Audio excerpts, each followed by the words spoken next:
Que a paz de Jesus esteja com todos. Meus queridos amigos e amigas, nós estamos aqui no Grupo Espírita Casa de Guará, né? Embora o cenário seja o cenário de casa, né? Mas é o nosso trabalho, né, que fazemos para todos aqueles que estamos juntos, né, tentando aprendendo algumas coisas, alguns temas específicos que a nossa irmã Joana de Ângeles, nos apresenta com a sua percussiente análise de tópicos que vão nos ajudando a construir um caminho mais leve, mais saudável, né, da nossa existência. E é um caminho que ela trabalha desde o nascimento até a velhice. Né, para aqueles que chegaram à velhice, e acredito que todos nós estamos nesse caminho, né, da melhor idade, como se diz por aí. Então, estamos aqui na quinta-feira para fazer a nossa lição, cujo tema está no capítulo 17 do livro Vida Plena e se chama Psicologia do Envelhecimento. A primeira coisa que a gente precisa ter em mente, não necessariamente, né, são algumas informações a respeito dessa psicologia do envelhecimento. Por que Joana deu este nome para este capítulo? Por que ela chamou de psicologia do envelhecimento? O que ela quis chamar a atenção?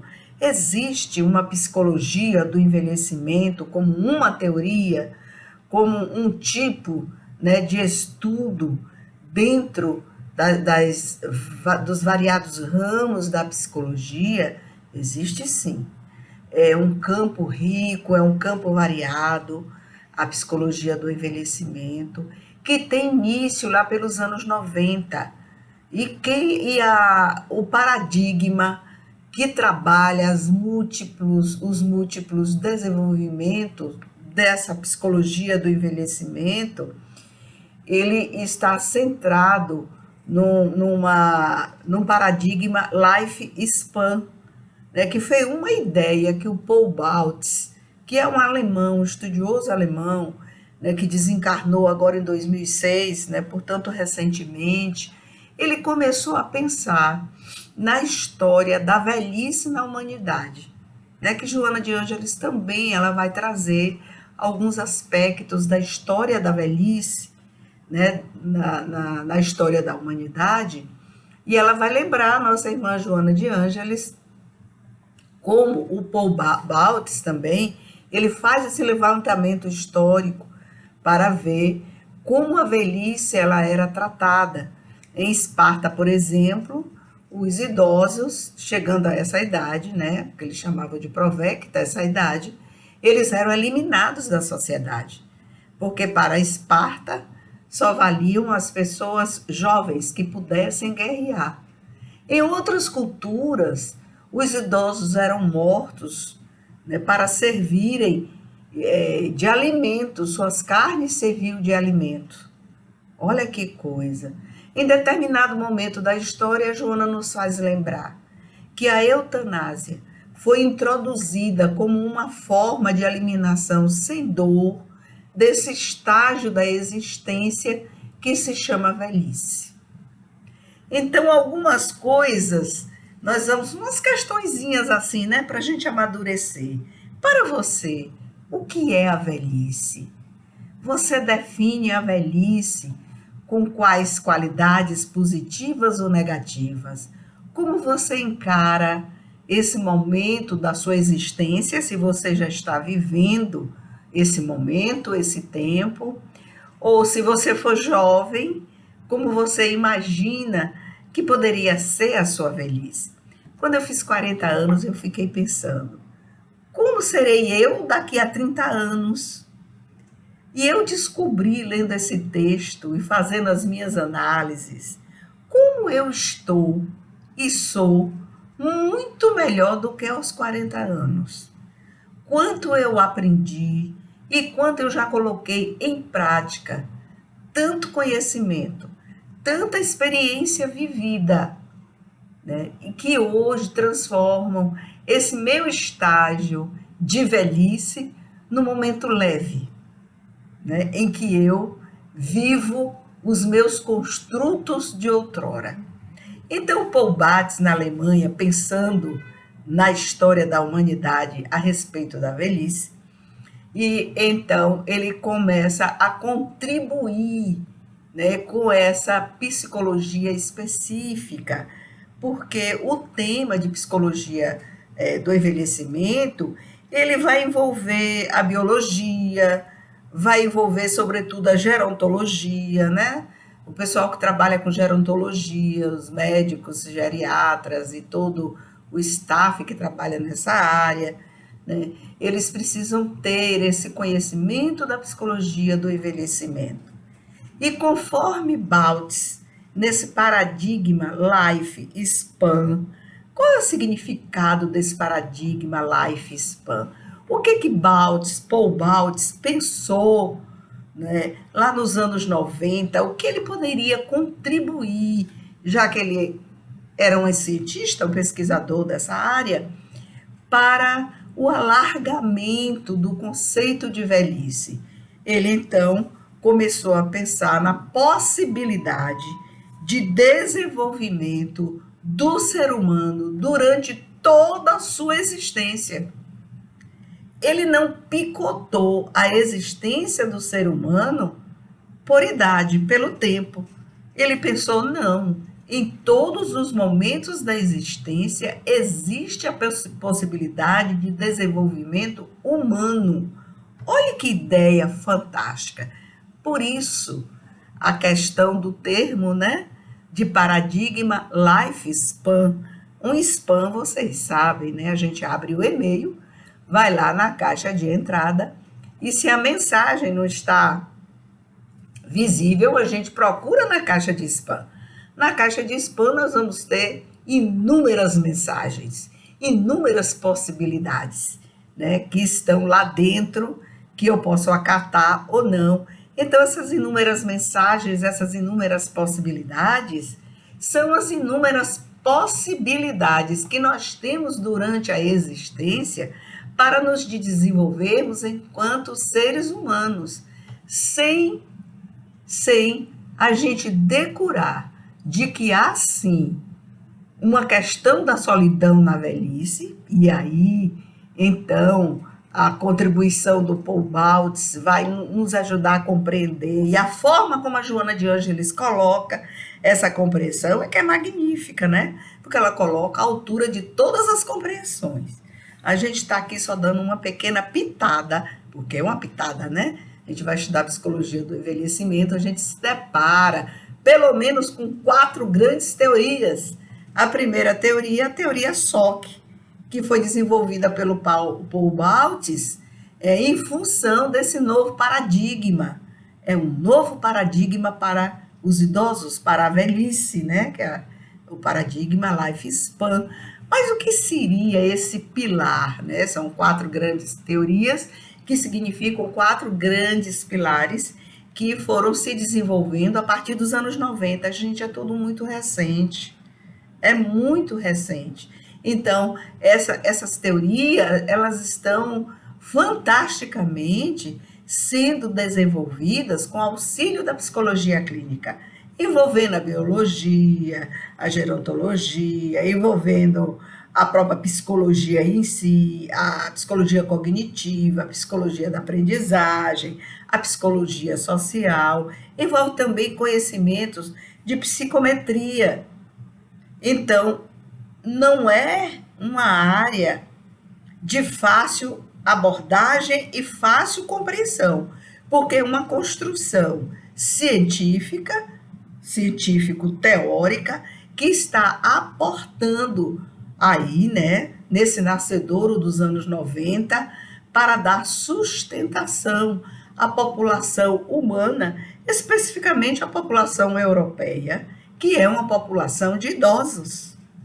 E aí o Paul Baltz, ele é alemão, e estando na Alemanha, e olhando no seu entorno, e vendo a população de força ativa do trabalho sendo diminuída, porque os casais na Europa, eles têm muitas restrições a respeito de filhos.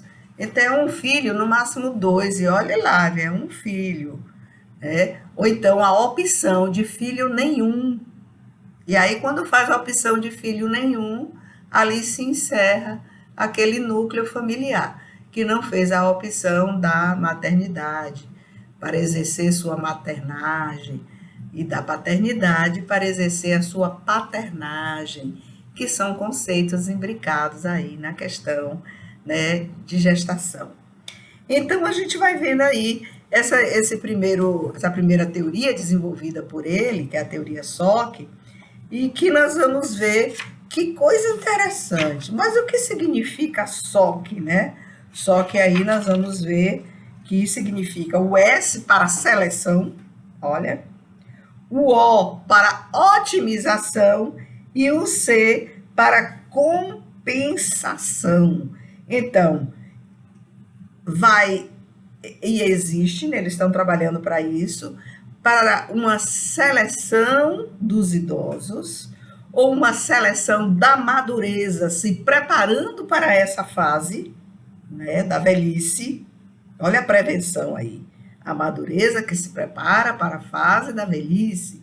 O acolhimento dos que já estão aportados na velhice. Então, seleção. Otimização, como se vai otimizar essas forças de inteligência, de trabalho, né, para que elas sejam mais leves e mais úteis onde estão. A Joana vai trazer conselhos específicos de como a gente deve se portar, né, para que essa seleção seja feita com otimização. Como a gente deve se portar em nossa família, nos ambientes festivos da nossa família, aniversários, casamentos, comemorações de datas festivas, como o idoso sábio deve se portar. Então, para ser feliz e não incomodar ninguém. Olha, que fantástica nossa irmã Joana. E essa questão da compensação, a compensação da perda das forças físicas, né, e da aquisição do uso da sabedoria, que a Joana vai nos dizer que são os valores que nós edificamos durante a nossa existência, desde a infância até a idade madura, depois passando para o tempo da velhice, de idosos, para que a gente tenha uma vida plena. Não é o livro, não é Vida Plena? Pois é, uma vida plena, uma vida saudável, uma vida leve, que nossa presença entre as pessoas seja de alegria, sempre, sem que, olha, mas a Joana vai chamar a atenção de uma coisa, que ego e self estejam equiparados numa identificação muito semelhante à harmonia, para que eu não me porte de uma forma e minha segunda personalidade, né, eu verdadeira, em minha atitude, interiormente, não esteja recriminando aquela fala, aquela pessoa, aquele comportamento.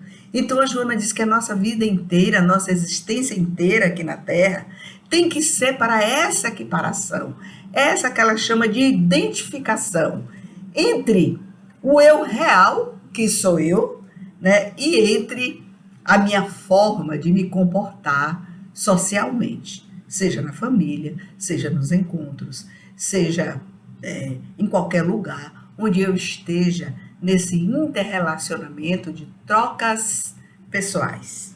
Vocês entenderam? Então, seleciona, otimiza e compensa. Essa primeira teoria da psicologia do envelhecimento do Paul Baltes, não é? Que é o criador do paradigma Lifespan. Se vocês forem aí no Google, vocês podem encontrar vários artigos, né, a respeito da psicologia do envelhecimento, os comentadores do pensamento do Paul Baltes, que são bastante interessantes. Há uma grande literatura também que pode ser vista, adquirida, além dos artigos. Então, essa preocupação toda com a psicologia do envelhecimento está nessa fase de descrever e explicar esse processo do envelhecer. Se nós entendermos o processo do envelhecimento, nós não temeremos a morte. Em qualquer religião, em qualquer crença que a gente se abrigue, né? E então, também os céticos não vão temer a morte, né? Se ele é um cético no sentido absoluto, lá ele é primo do Gorgias, né?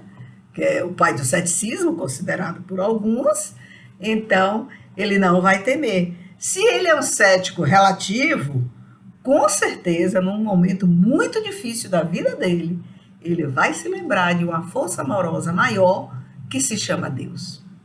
Então, veja onde você está. Se é um cético absoluto ou se é um cético relativo. Se for um cético relativo, está mais aproximado de Protágoras. Se for um cético absoluto, você está mais próximo do Gorgias. Então, você está mais lá de mão dadas com ele, e aí vai ter alguns questionamentos, muitas dúvidas, né, em sua vida, sem conseguir resolver isso aí. Então, a grande dúvida é: o que é melhor para a minha existência, para a velhice? Olha aí, eu sou inútil. Nossa, mas tem tanta coisa para você fazer, é você que não quer escolher milhares de coisas para realizar, para aprender, para fazer, né? Para fazer esse autotreino do autodescobrimento, da autorresistência, né? Aprender a fazer a dicotomia, eu sou eu, você é você, mas nós nos amamos. Olha que fantástico. Tem uma outra teoria que se chama da seletividade emocional. Aqui nós não vamos explicar teorias, não vamos desenvolver cada uma delas, qual é o significado de cada uma delas. Mas a primeira, vocês já aprenderam que a teoria SOC, do Paul Baltes, tem essa teoria da seletividade emocional. Tem uma terceira teoria também, que faz esse embasamento, que é da dependência do aprendizado, né? Elas vão se desenvolvendo e a gente vê muito essa teoria da dependência do aprendizado aplicada nas terapias ocupacionais, né? Nos abrigos para idosos, e que eu acho assim que esses abrigos deveriam estar mais atentos para essa psicologia do envelhecimento.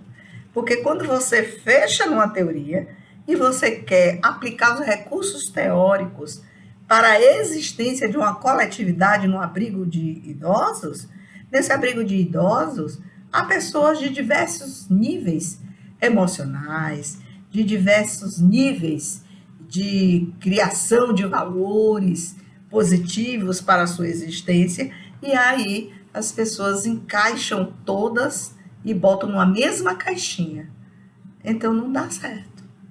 Porque existe algo na teoria SOC que ele chama a atenção, Paul Baltes, para a questão da multidimensionalidade, multifuncionalidade, né, dos idosos em sua plasticidade individual. Isso é muito importante. Então a gente vê, chega a terapeuta ocupacional e vem trazer um trabalho de tapeçaria. Que tipo de plasticidade individual eu vou encontrar ali? Eu vou encontrar um idoso ou uma idosa que já trabalhou com aquilo e se desenvolve muito bem, mas eu vou encontrar um idoso ou uma idosa que não tem nenhuma habilidade manual. Ela não vai se encaixar. Aí entra a questão da plasticidade individual. E aí eu tenho um trabalho a fazer, hoje é tapeçaria, né? E aí você vê idosos, idosas, amuadas, dormindo, elas fecham os olhos, eu já vi isso, né? Especialmente em Curitiba, num trabalho que uma época a gente fez de visitação nesses locais, e eu ficava observando como os idosos reagiam para aquelas terapias educacionais. E cada um se safava a seu modo, né? Mas naquela época eu não tinha assim, essa noção da psicologia do envelhecimento. Foi uma época de 2000 a 2010, por aí assim, né? Hoje eu tenho uma outra noção de tudo, mas a observação me fez ver. E eu vi uma senhorinha moada, que eu fui para junto dela e perguntei, posso conversar com ela? A moça disse, pode. Ela estava no canto da sala. Por que a senhora não quer aprender a tapeçaria? Ela disse, minha filha, minha mãe tentou me ensinar, eu odeio crochê, tricô, tapeçaria. Se fosse pintura, no dia que é pintura eu vou numa boa. Agora isso aí eu não faço não. Você viu o que é a gente colocar todo mundo numa caixinha? E querer que todos reajam conforme o meu entendimento daquela teoria que eu estou aplicando, porque eu aprendi lá na faculdade, eu aprendi em meu treinamento, e eu quero que todo se encaixe ali. Não é. A plasticidade individual não deve ser só dos idosos, mas também do terapeuta. Se ele não tiver esse conhecimento, esse olhar sensível para as realidades construídas de cada ser que está ali, não há resultado, certo? Então, a última teoria é do construto da qualidade de vida. Essa teoria eu tenho alguns problemas com ela, porque como é que eu vou construir uma qualidade de vida quando eu já estou com 70 anos, que minha vida foi toda rural, eu não tive perspectiva de estudo, semi-analfabeta. Como isso se dá na realidade?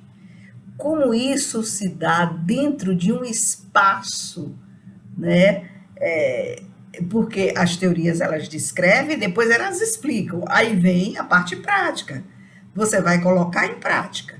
Mas se eu estou atrelada àquela teoria, eu não tenho essa capacidade de flexibilização, entendimento, conhecimento, né, para os sentimentos da pessoa em si, individual e grupal que ali está, não há resultado. Então, a psicologia do envelhecimento é ainda um caminhar novo, que a própria Joana de Ângeles vai nos dizer que falta muito para se entender esse processo de envelhecimento. Falta muito para se entender em nível acadêmico e para se entender em nível de exercício prático. Então, pronto, você já respondeu a pergunta? O que é a velhice para você? Já responderam? A tese do Paul Baltz é que você, enquanto ser humano, você pode se desenvolver durante a vida inteira. Então, é aproveitar os recursos que o idoso tem para que eles sejam usufruídos de uma forma equilibrada. Mas, por outro lado, a nossa irmã Joana de Ângeles vai abrir o capítulo dizendo uma coisa importante. Ela diz assim, seja uma pessoa receptiva. Olha o segredo. Você não é idoso? Ah, não sou não, eu sou jovem, eu estou ouvindo aí essa palestra da Casa de Guará, mas eu só tenho 20 anos, eu só tenho 18 anos, 16 anos, então olha o conselho da Joana. Seja receptivo. Ela não está falando em idade, não. Você precisa ser receptivo, aprender a ser receptivo durante toda a sua existência, né?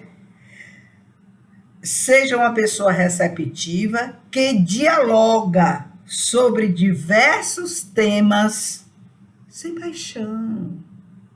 Fale sobre política sem paixão. Fale sobre os seus filhos sem paixão. Sua esposa, seu marido, seus netos sem paixão. Só fale, né? Tira a paixão. Paixão vem de patos, patos é morte, né? Porque senão as pessoas se afastam de você. Tira a paixão, só fale. De preferência, olha o que a Joana vai falar. Qual desejasse fazer que o globo terrestre girasse conforme a sua maneira de pensar. Aí está o segredo. Esse é o segredo. E quando a gente fala de temas compaixão, a gente quer trazer todos os outros para o nosso modo de pensar. Então, Joana diz, para com isso. O globo terrestre não vai girar ao redor de você. Você não é o dono da razão. Você não é o dono da verdade. Né? Há outras verdades subjacentes. Há outras certezas e erros. Erros e certezas. Erros e acertos que estão aí ao seu derredor. Seja receptivo. Olha que conselho fantástico. Eu fico me perguntando, eu sou uma pessoa receptiva? Eu falo sobre temas com paixão? Como é que eu me refiro a esses temas na minha família? Como é que eu trato esses temas no meu núcleo de trabalho? Como é que eu trato esses temas no entorno da minha vida? Seja receptivo.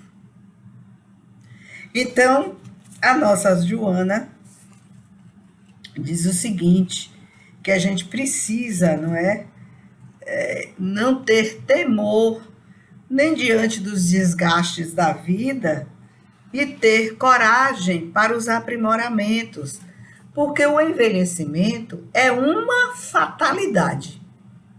Nascer, envelhecer e morrer é uma fatalidade. Quem vai mudar esse processo? Ninguém. Está na lei da natureza.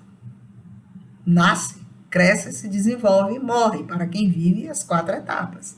Né? Morrer, voltar para outra dimensão. Muito bem. Qual é uma pergunta importante que eu me fiz aqui no texto, quando eu estava trabalhando ele.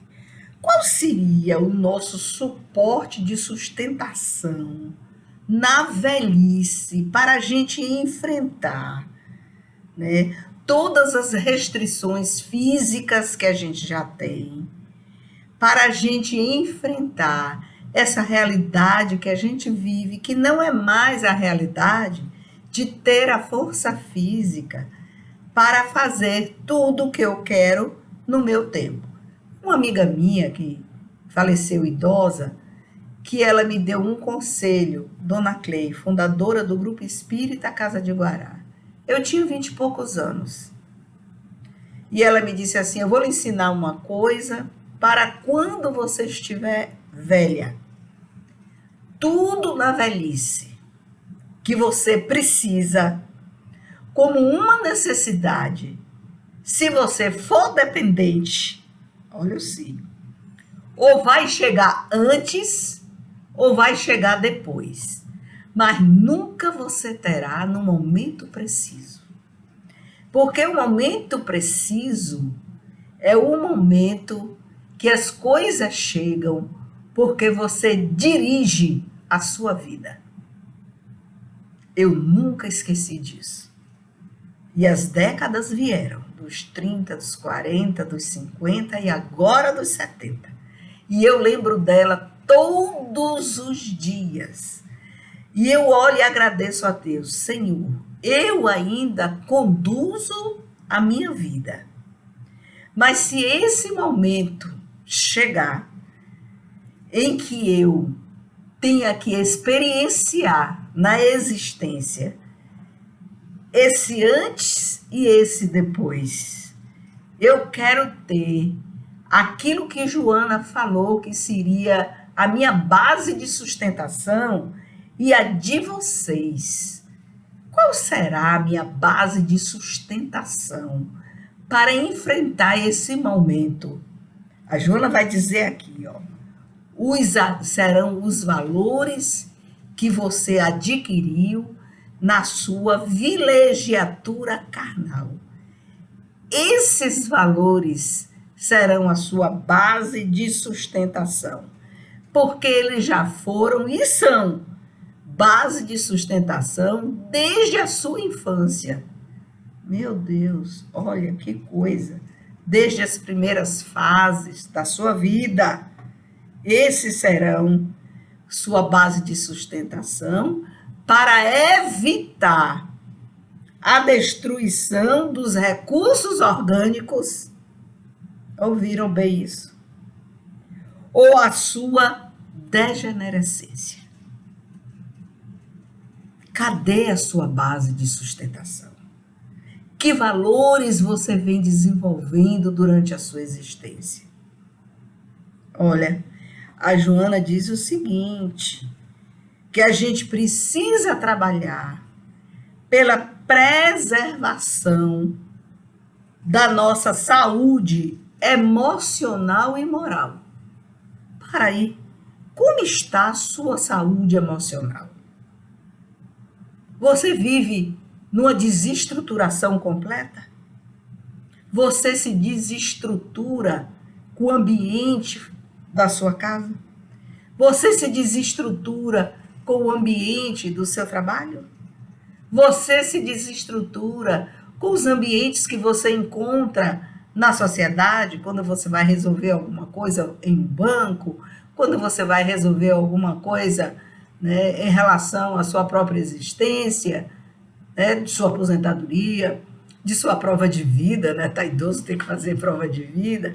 Como é que você se comporta? Como é a sua saúde emocional e moral nesses momentos? Você se irrita? Você fica com raiva? Você responde com rispidez? Como está seu equilíbrio emocional? Só você sabe responder. Então, tá aí. A Joana vai nos ensinar que envelhecer. O que é envelhecer? Aí ela diz assim: envelhecer com aprimoramento interior. A gente para. Você está envelhecendo com aprimoramento interior? Como vai sua raiva? Como vai sua impaciência? Como vai sua inquietação? Como vai seu juízo de valor para com os outros? Todos estão errados, só você está certo? Você fala com paixão ou com compreensão? Como está seu desenvolvimento humano nesse ponto da sua existência? Ela diz que envelhecer com aprimoramento interior é uma ciência e uma arte. Olha, como estão seus pincéis? Pintando borrões emocionais em sua vida? Ou eles estão desenhando um lindo amanhecer? Ou um belo entardecer? Como você pinta a sua existência? Como você pintou hoje a sua existência? Com tudo que você enfrentou, com os momentos de alegria, com as dificuldades que se apresentaram, com a sua tolerância, com a sua paciência. Qual o tamanho da sua tolerância? 5 ml? Olha, vamos avaliando, porque isso é aprimoramento interior. Isso é parar para o autodescobrir-se, não é? A Joana nos fala desses recursos múltiplos que nós temos, dessas múltiplas dimensões que se nos apresenta, para que a gente tenha coragem de abraçar, para a gente então, desculpa, Virgínia, mas é uma coisa, para a gente ter essa coragem de abraçar tudo isso para o nosso desenvolvimento, para o nosso aprimoramento, porque a psicologia do envelhecimento acolhe, né, essas perspectivas multidimensionais. Agora, você não seja um velho enrijecido, um velho que vive os antigos conselhos, porque meu pai me ensinou isso, porque minha mãe dizia isso, porque minha avó era assim, porque minha avó era assado. Ah, gente, a Joana diz, minha gente, quando estiver em reunião com pessoas, não fique contando suas experiências de vida, contando a sua história, quer dizer, alugando os ouvidos alheios para ouvirem suas experiências. Ouça dos outros. Seja light. Seja leve. Seja leve. Né? Eu encontrando uma pessoa ontem numa fila, a pessoa começou a falar da vida dela, né, das contas que tinha para pagar, dos filhos que eram dependentes dela, mas os dois casados, e ela tinha que pagar a conta de água, de luz, até a faxineira para cada uma das casas dos filhos, e se voltou para mim e disse, você é servidora federal? Eu fiz assim, assim. Ela olhou para mim e disse, por que você não me responde? Eu falei, é por aí. Aí ela disse, já sei, não quer dar conta da sua vida. Aí eu comecei a dar risada, eu digo, mas será possível? Olhe como a pessoa é habilidosa, que ela queria saber tudo da minha vida, era por aí que ela ia começar. Porque eu tenho 2 aposentadorias, e aí começou a contar a vida dela, e eu fiquei ouvindo e dizendo, sim, sua fotografia já está pronta na minha mente. Mas vamos ser indulgentes, tolerantes, né? Porque essa é a lição de Jesus. Então, a Joana diz que não tem jeito, nós vamos conviver sempre com os desgastes do corpo físico e com essa vontade de aprimoramento. A gente tem que viver com isso, porque as lutas, elas estão aí e fazem parte da nossa experiência de vida. Não tem como a gente fugir disso aí. Então, a Joana vai falar um conselho muito interessante. Ela vai dizer assim, estimule os seus neurônios. Você está estimulando os seus neurônios? Mas você está estimulando como? Estimule os seus neurônios para que eles produzam hormônios de alegria, de paz, para que você possa ter esses últimos momentos da sua existência com leveza. A existência é sua, é minha. Que nada turbe, nada. Nem a insatisfação do outro, nem a reclamação. Vocês sabem que tem gente que adora reclamar. Que nada turbe a sua paz. Morte é uma etapa. É fatalidade, minha gente. É só uma etapa para um renascimento feliz. Quem administra a sua existência? É seu marido? É sua esposa? São seus filhos que administram a sua existência? Não. Quem administra a sua existência, a minha existência, é a minha mente. É a minha mente que administra a minha existência. Então, mente saudável, corpo são.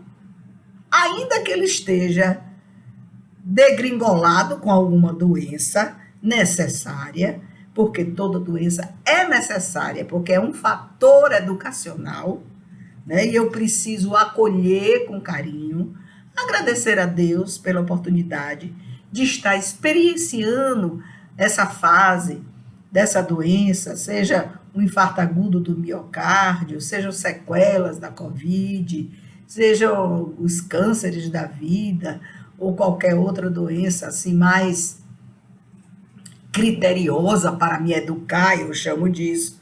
Mas a gente não pode esquecer, a minha mente é que administra a minha existência.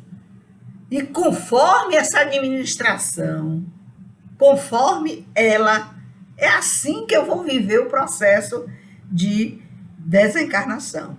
A Joana deixa uma última questão para a gente meditar. Você é um idoso ou uma idosa simpático ou simpática ou desagradável? Olhe para você. Você é uma pessoa desagradável em suas reuniões familiares? Ou você é uma pessoa simpática? Esse é um grande conselho da nossa irmã Joana. E assim, meus queridos amigos, terminamos mais essa conversa nesse capítulo 17, que vai falar sobre a psicologia do envelhecimento. E eu fico sempre, cada vez mais, admirando essa delicadeza da nossa irmã Joana de Ângeles, de falar de um tema complexo, de um tema novo, de uma forma prática, que todos nós entendemos, né? E procuramos, então, colocar em prática. Então, que Jesus, em sua infinita misericórdia, abençoe a nossa noite, abençoe nosso dia, abençoe nossos propósitos de renovação, abençoe nossa estrada, nossa caminhada, né? Seja para dizer tchau para essa existência, porque é tchau, né? Ninguém se acaba, né? A gente continua vivo. E viva a doutrina espírita, que nos dá essa tranquilidade, esse equilíbrio, essa harmonia de continuar na existência. Você está mergulhado no materialismo, você está mergulhado nas paixões dos temas. Que Jesus nos abençoe hoje e sempre.